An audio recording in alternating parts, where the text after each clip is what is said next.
Louvado seja o nome de nosso Senhor Jesus Cristo, para sempre seja louvado. Saúdo você que está assistindo este vídeo com a paz de Cristo e invocando as bênçãos de Deus sobre nós neste estudo. Uma das coisas que nós herdamos da Reforma Protestante, aliás, uma das contribuições da Reforma Protestante para a Igreja Cristã como um todo, foi a redescoberta da doutrina da justificação pela graça e pela fé. Redescoberta porque essa doutrina já vinha explicitada nas epístolas paulinas, especialmente em Gálatas e mais especialmente ainda em Romanos.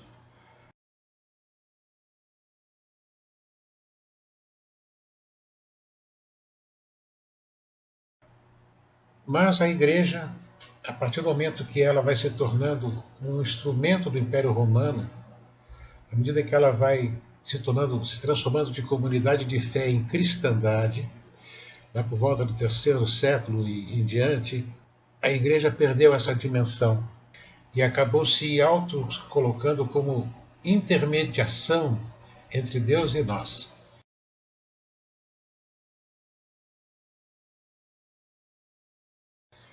Mas o que a gente também herdou do protestantismo foi essa descoberta que pela graça e pela bondade de Deus nós podemos estar em comunhão com Ele diretamente.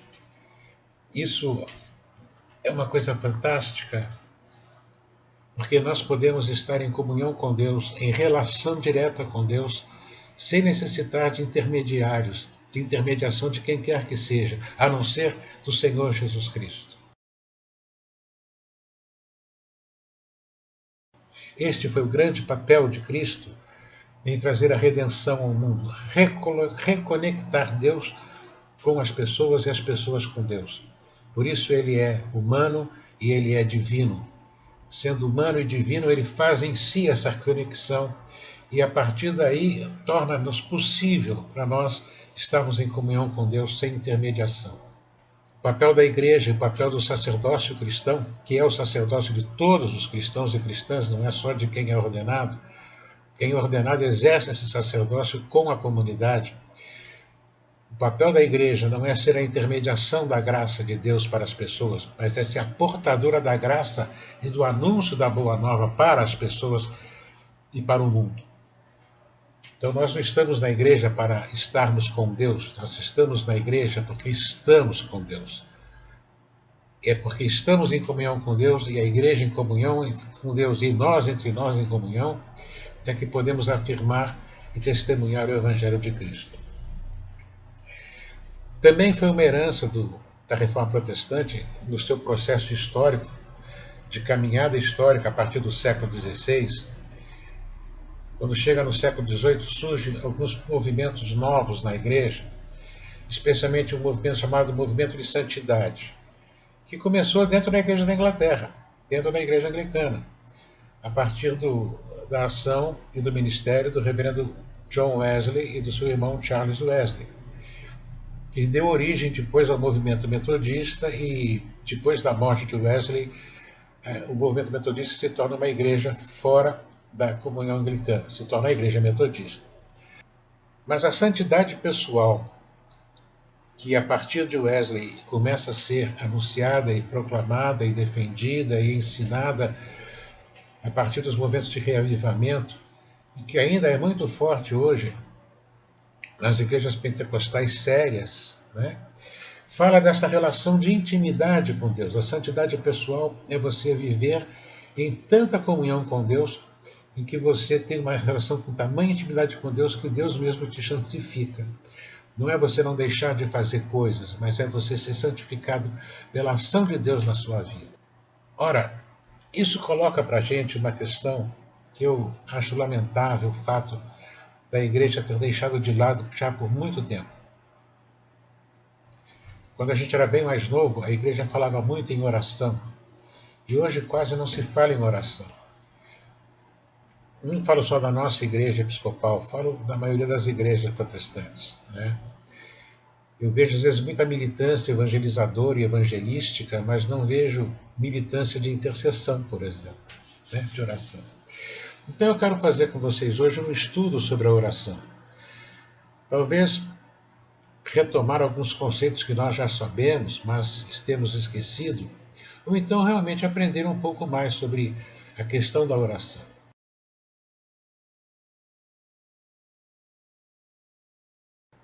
A oração é a nossa relação pessoal com Deus. Eu faço uma diferença entre oração e reza.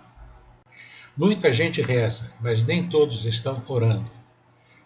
Porque a reza é uma coisa meio automática, meio repetitiva, e que você pode estar fazendo enquanto pensa em outra coisa.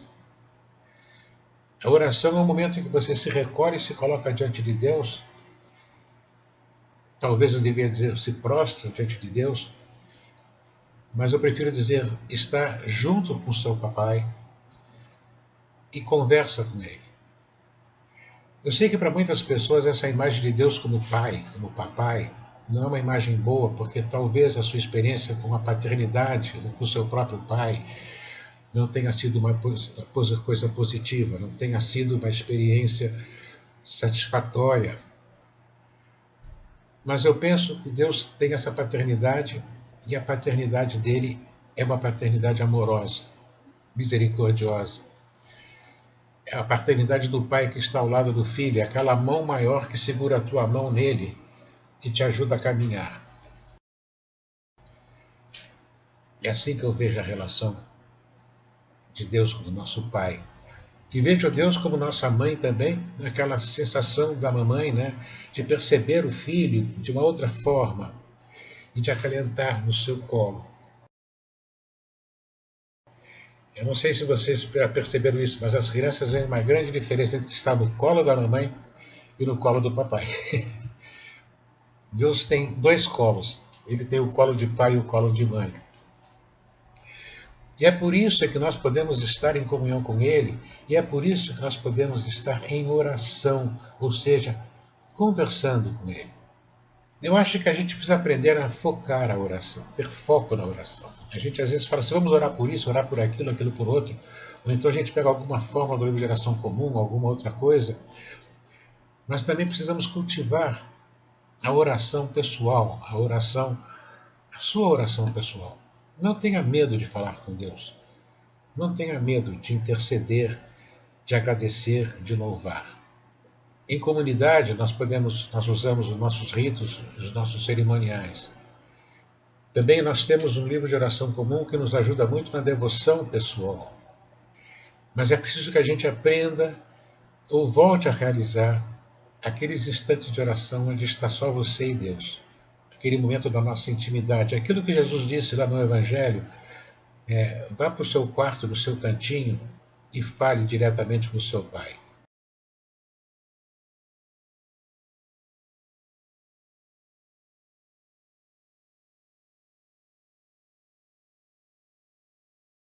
Então a gente precisa estar com foco, porque senão a oração se torna aquela conversa sem rumo, né? Ou então ela se torna uma conversa repetitiva. Eu acho que nós temos que entender a oração e eu, por mim, tenho a seguinte percepção. Eu acredito em três categorias de orações. Quer dizer, eu imagino assim, eu penso que há três maneiras de você fazer oração e há três objetivos para a oração. Há objetivos específicos para orações específicas. Eu vejo três tipos, o que me ajuda a focar. Agora eu vou fazer tal tipo de oração. Então eu estou com um propósito ao estar orando. Melhor do que assim, aquela oração que acaba virando repetição bíblica, ensino, que acaba virando um monte de coisa, menos uma relação pessoal com Deus. Mas eu queria dizer para vocês quais são os três tipos de oração que eu busco praticar. Eu busco ter foco. A primeira delas é a oração de intercessão.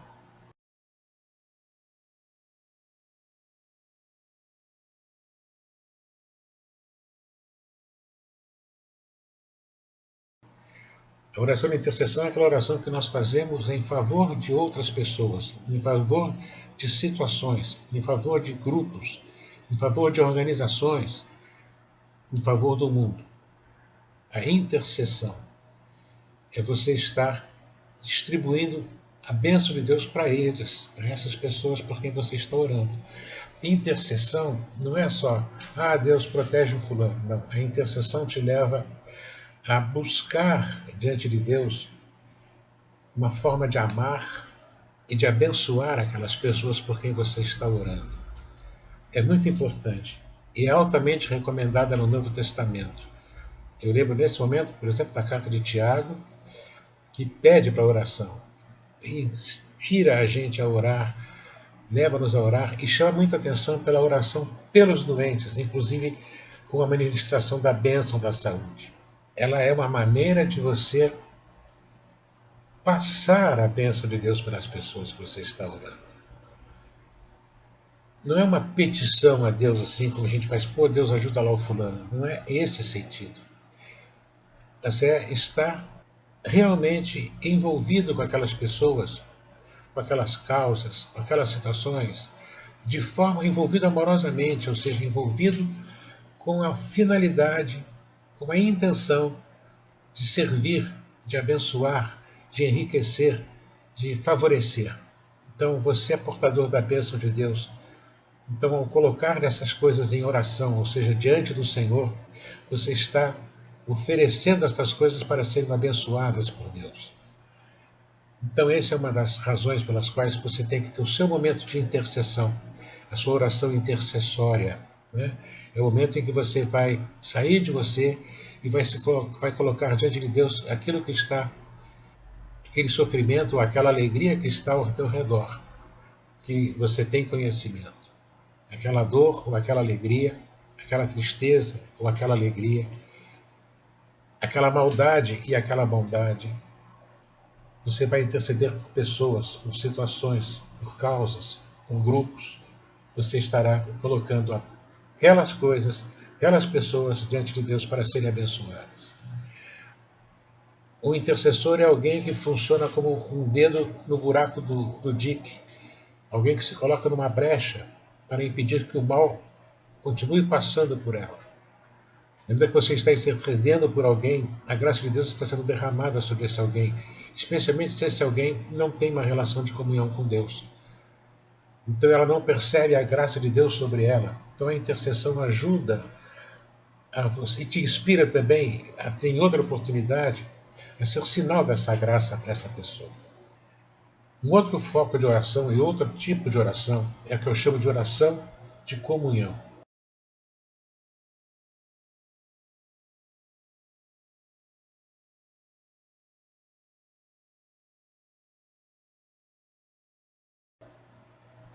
É aquela oração pessoal sua que você faz por ti mesmo, que você faz por você mesmo. Não é para aquela oração de ficar pedindo coisas para você. Deus, me quero isso, me dê aquilo outro. Não, isso não é. Isso é fazer de Deus a sua caixinha mágica de realizar desejos. A oração por você mesmo é você se colocar sozinho e diante de Deus, com todas as suas fraquezas, com todos os seus pecados, todos os seus medos e também com todas as suas alegrias, e partilhar isso com Ele. Buscar ouvir a Deus. A oração é uma conversa, é um diálogo. Perceber o que Deus tem a dizer para você no momento que você está vivendo agora. O que Ele quer revelar para você. Buscar o que Deus quer revelar a você. O que Deus quer mostrar a você. O que Ele está esperando de você agora. Então é aquilo que Jesus fala, vá para o seu cantinho e fale com o seu pai. É a hora de você se colocar no colo de papai, no colo da mamãe, com Deus. E falar de você. Lamentar os teus pecados, agradecer pelas bênçãos, mostrar a sua indignação diante de situações. É o seu momento muito íntimo, muito pessoal com Deus. Você tem que ter um momento no seu dia que você se coloca nessa posição de estar no colo para uma conversinha especial com papai e mamãe. Esse é o que eu chamo de oração de comunhão. Então você tem a intercessão, que é de você em direção aos outros, você colocando outras pessoas, outras situações diante de Deus para serem abençoadas, e a oração de comunhão, que é quando você se coloca diante de Deus para ser abençoado. Não precisa ter medo de ser íntimo com Deus, não precisa ficar aquela sensação, eu não sei como dizer, eu não sei como orar. Se você realmente está tão inseguro assim, use o livro de oração comum. Diga o Pai Nosso. Busque uma coleta no livro de oração comum, por exemplo. O nosso livro de oração comum é muito rico em oportunidades e modos de orar. Vai encontrar aquela que se enquadra com você, mas procure fazer esforço. Deus não é nenhuma banca de exame de teses, ou de doutorados, ou de mestrados. Deus não é um professor que está fazendo exame de leitura, como a gente tinha no meu tempo, no primeiro ano, quando a gente ia para passar para o segundo ano, tinha que fazer o exame de leitura. E vinha lá o diretor da escola para a gente ler para ele um texto que ele dava para ver se ele estava realmente alfabetizado. Então Deus não é assim. Deus é como seu pai e sua mãe. O lado bom da paternidade, o lado bom da maternidade. E esse pai é carinhoso, essa mãe é carinhosa. Não importa como você fale, nem que você diga a ele, olha, Senhor, eu nem sei como orar. Ensina-me a orar, mas eu estou aqui. Quero te ouvir e estou aqui. Tu sabes o que eu preciso. Pronto, você está orando, tá vendo? Você está falando. Dizer para ele que não sabe orar já é uma maneira de você começar. E a terceira é a oração de adoração.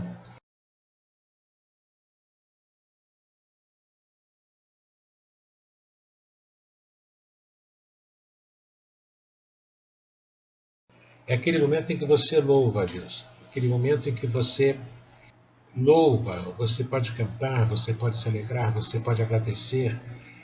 Louvar a Deus não é a gente ficar badalando Deus, não é ficar adulando Deus. Adoração é você manifestar o teu amor para Ele, é manifestar o resultado da tua comunhão para Ele. Você se colocar e reconhecer Ele como seu Deus, como seu Pai, como sua mãe.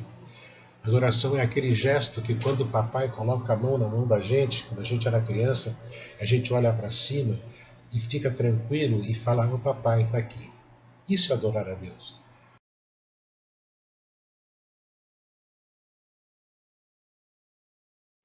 Então, gente, a oração é uma coisa muito simples, mas a gente tem que estar focado. Tem gente que reserva só um horáriozinho do dia para oração, joga tudo, mistura tudo, fica uma confusão danada. Claro que Deus ouve essa oração, compreende. Mas essa oração não reverte para você em termos de aprendizado e crescimento espiritual. Por isso, ter o foco da oração. Você pode ter 3 momentos no dia de oração, uma para fazer a oração de intercessão, outra para fazer a oração de comunhão e a outra para a oração de adoração. Eu acho bom a gente começar pela oração de adoração, depois de intercessão e depois a de comunhão, como fechamento final. Mas é a critério de cada um. Se você acha que 3 momentos no dia é complicado, uma vez, cada dia da semana você faz algum tipo de oração. Hoje é a oração de intercessão, amanhã é a oração de comunhão, depois oração de adoração. Elas não têm uma sequência obrigatória, você vai escolhendo. Se você fizer 2 vezes a oração de adoração e não fizer a intercessão, não é problema, Deus não fica lá.